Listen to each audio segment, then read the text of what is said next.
కావాలని ఈ ప్రభుత్వము కాంగ్రెస్ ప్రభుత్వం అధికారంలోకి వచ్చినప్పటి నుంచి రేవంత్ రెడ్డి గారు పనిగట్టుకొని కేటీఆర్ గారు క్యారెక్టర్ అసాసినేషన్ చేయడానికి ఎత్తుగడలు ఇస్తున్నటువంటి సందర్భం.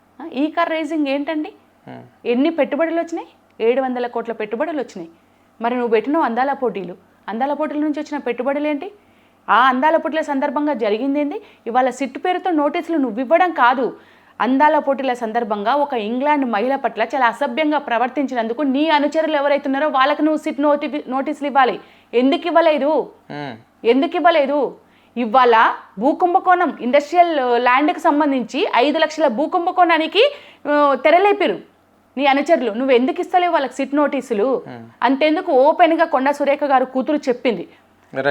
కొండా సురేఖ కూతురు వాళ్ళ ఓఎస్డీకి సంబంధించి ఒక పారిశ్రామికవేత్త 300 కోట్ల కోసం అని చెప్పేసి ఆయనకి తుపాకీ పెట్టినటువంటి పరిస్థితి.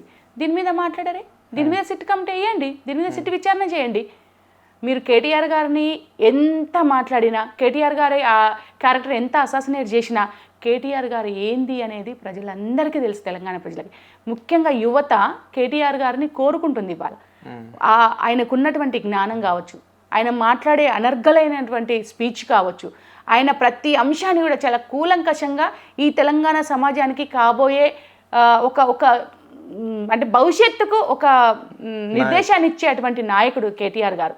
ఆ కేటీఆర్ గారి మీద మీ ప్రతాపం ఎన్నన్నా చేయండి, ఏం చేసినా ఖచ్చితంగా రేవంత్ రెడ్డి ఓడిపోతాడు. రేవంత్ రెడ్డి చేసిన ఆరోపణలు ఓడిపోతున్నాయి.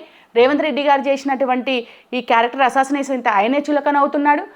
ఎన్నే చేసినా కేసీఆర్ గారి మీద కావచ్చు, అట్లాగే కేటీఆర్ గారి మీద కావచ్చు, హరీష్ అన్న మీద కావచ్చు, ఏవి చేసినా అబద్ధాలు అనేది అయితే స్పష్టం.